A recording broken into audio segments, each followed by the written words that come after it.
الملک اليوم، آج کس کی بادشاہی کا دن ہے؟ آج کس کی شہنشاہیت کا دن ہے؟ آج کون ہے سپریم پاور؟ آج کس کے پاس سارا اختیار ہے؟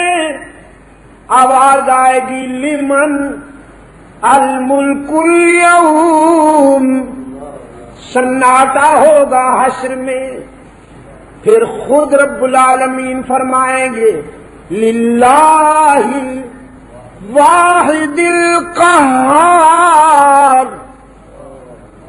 للہ واحد القہار۔ آج صرف وہی صاحب اختیار ہے، آج اختیار کا مالک وہی ہے،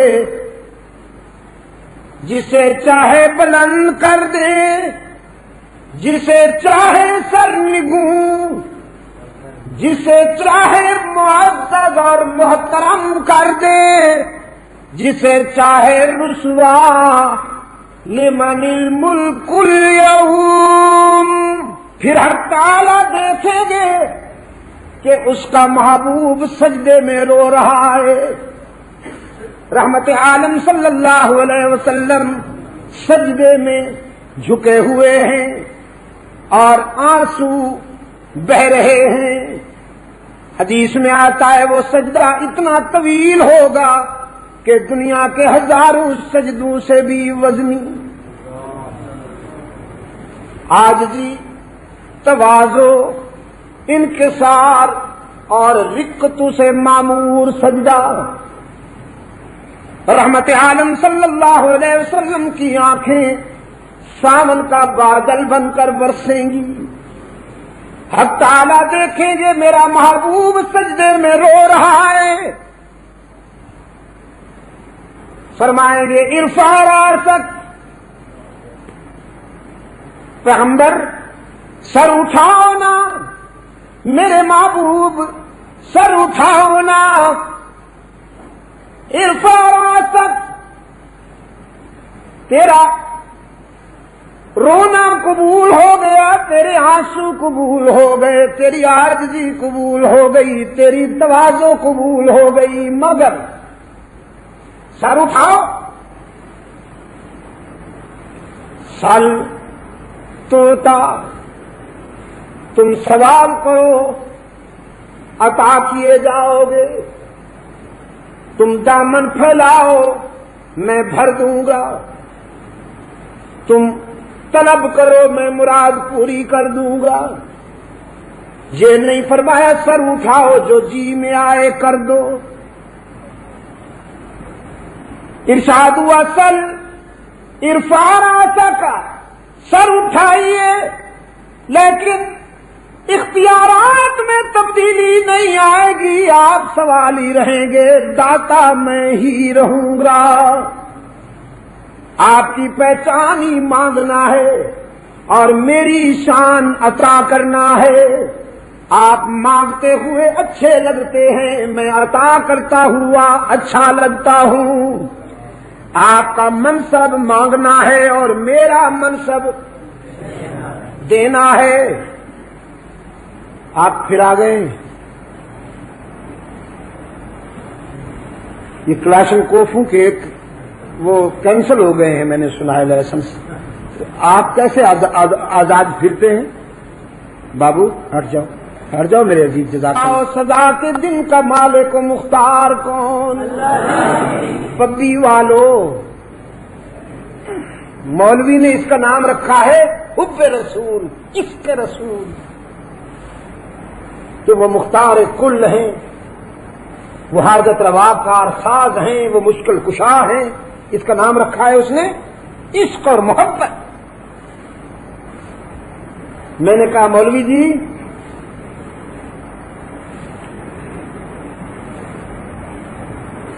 میں نے سیرت سرور کائنات کا مطالعہ کیا، رحمت عالم صلی اللہ علیہ وسلم کی شفقت کا مطالعہ کیا، میں تو اس نتیجے پہ پہنچا ہوں سرحد کے روشن ضمیروں، اگر رحمت عالم صلی اللہ علیہ وسلم مختار کل ہوتے، سارا اختیار انہی کے پاس ہوتا، تو جہنم ترستی رہتی ہے ایک بھی انسان کے لیے۔ رحمت عالم صلی اللہ علیہ وسلم کی شفقت پوری انسانیت کو جنت میں بھیج دے۔ رحمت عالم صلی اللہ علیہ وسلم تو شاید کسی بھی ابن آدم کو جہنم میں نہ جانے دے۔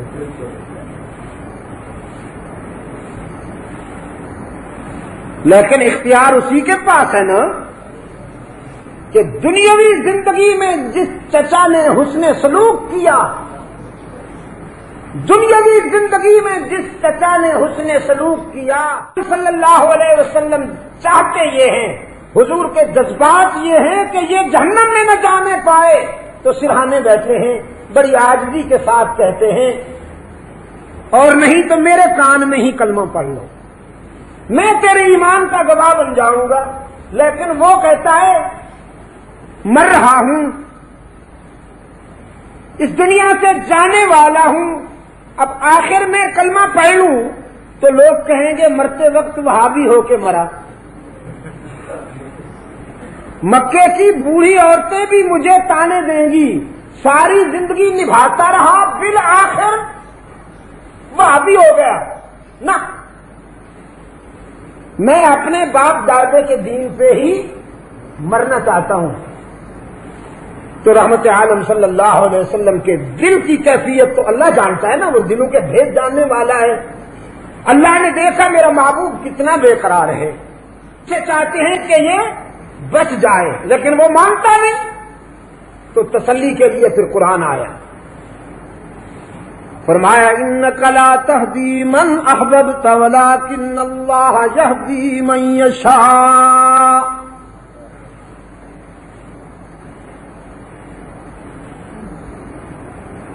ہدایت کا دینا آپ کے اختیار میں نہیں، یہ ہمارے اپنے اختیار میں ہے۔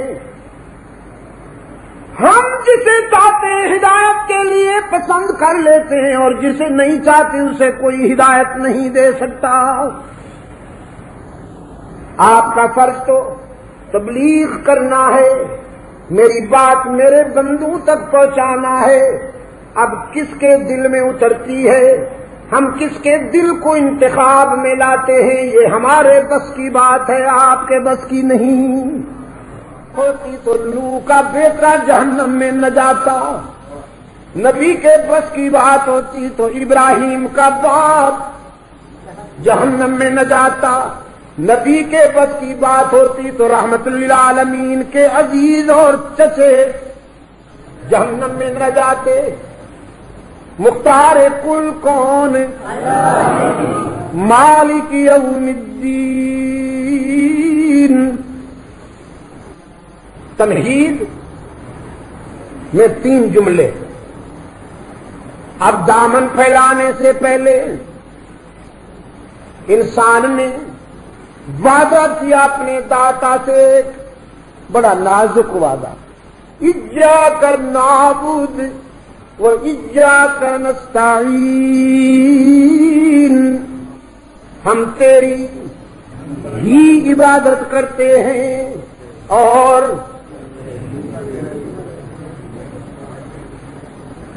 اگر اونچا بولیں آپ تو ذرا تھوڑا سا مجھے بینیفٹ مل جائے، ذرا مجھے سپورٹ ہو جائے گی نا۔ اونچا بولیے، میں نے محنت کی ہے آپ کے ساتھ، اور میرا دل چاہتا ہے کہ میں اپنی محنت کا پھل دیکھوں۔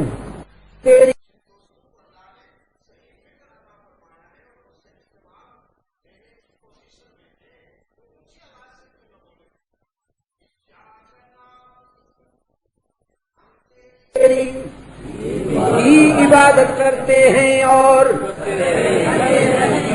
کرتے رہیں گے۔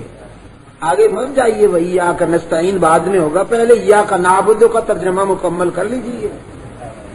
یا کا نعبد، ہم تیری ہی عبادت کرتے ہیں اور کرتے رہیں گے۔ مسجد کے اندر بھی تیرا سجدہ اور مسجد کے باہر بھی، ہاں ایسا نہیں کہ مسجد کے اندر تو تیرا سجدہ اور مسجد کے باہر نکلے، کوئی جھنڈی پسند آ گئی تو وہاں پڑ گئے، کوئی بڑے سائز کی قبر نظر آ گئی تو وہاں چھپ گئے، کوئی بڑی توند والی شخصیت نظر آ گئی تو اس کے سامنے تعظیماً۔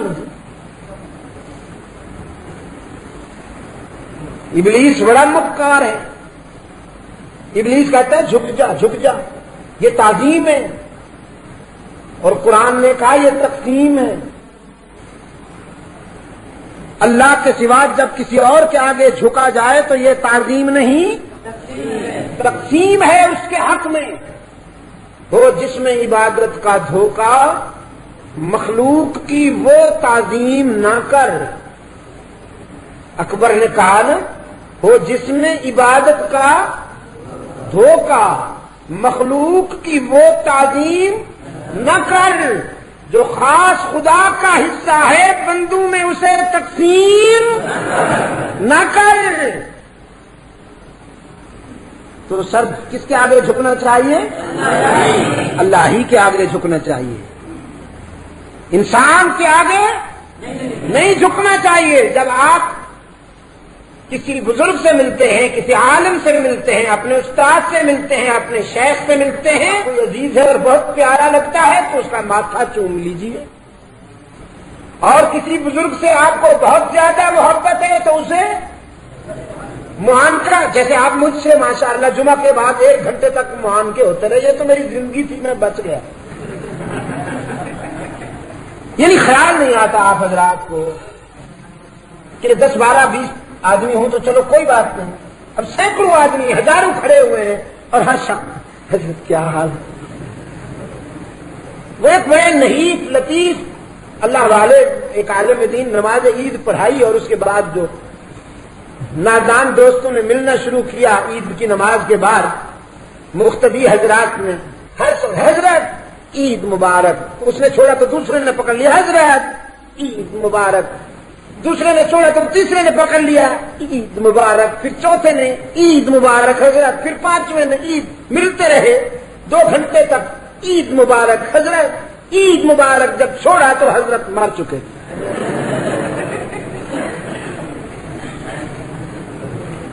کبھی کبھی نادان دوست وہ کام کر جاتے ہیں کہ دشمن نہیں کرتا۔ میں کہا بھی کرتا ہوں کہ لس برائے کرم ہاتھ ملائیے۔ اچھا لاس کے معنی تو نقصان ہوتے ہیں، کوئی بات نہیں۔ تو مانسا کر لیجیے، اگر آپ کو بہت زیادہ محبت نے جوش مارا ہے، ہاں جو ٹکڑا کیجیے، یا پھر یہ کہ مسافہ کیجیے، سر اسی کے آگے جھکنا چاہیے۔ اگر تعظیماً اللہ کے بعد کسی انسان کے آگے سر جھکانے کی گنجائش ہوتی تو صحابہ کرام رحمت عالم صلی اللہ علیہ وسلم کے آگے سر جھکاتے۔ جھکایا سر؟ پتلی والوں، رسول کے حکم پر سر کٹا تو دیا، لیکن جھکایا کس کے آگے؟ میں کہا کرتا ہوں اسلام نے مسلمان کو یہ امتیاز عطا کیا ہے، اسلام کی تعلیمات نے یہ تصور دیا ہے، سر کٹانے کے لیے بہت سے مقامات ہیں لیکن سر جھکانے کے لیے ایک ہی مقام ہے۔ والدین کی عزت خطرے میں ہو تو بیٹے سر کٹا دیں، وطن کی آزادی خطرے میں ہو تو محب وطن شہری سر کٹا دیں، بہن کی آبرو خطرے میں ہو تو غیرت مند بھائی سر کٹا دیں۔ سر کٹانے کے لیے بہت سے مقامات ہیں لیکن سر جھکانے کے لیے ایک ہی در تھا، ایک ہی در ہے اور ایک ہی در رہے گا۔ جی دوستو، ابھی آپ حضرت علامہ سید عبد المجید ندیم رحمۃ اللہ علیہ کا بیان سن رہے تھے۔ آپ سب دوستوں سے گزارش ہے کہ حضرت شاہ صاحب کے جتنے بھی بیانات ہیں ان سب کو آپ اپنے واٹس ایپ گروپوں میں بھی اور فیس بک پر بھی شیئر کیا کریں۔ اللہ تعالیٰ آپ کو جزائے خیر دے۔ بہت شکریہ۔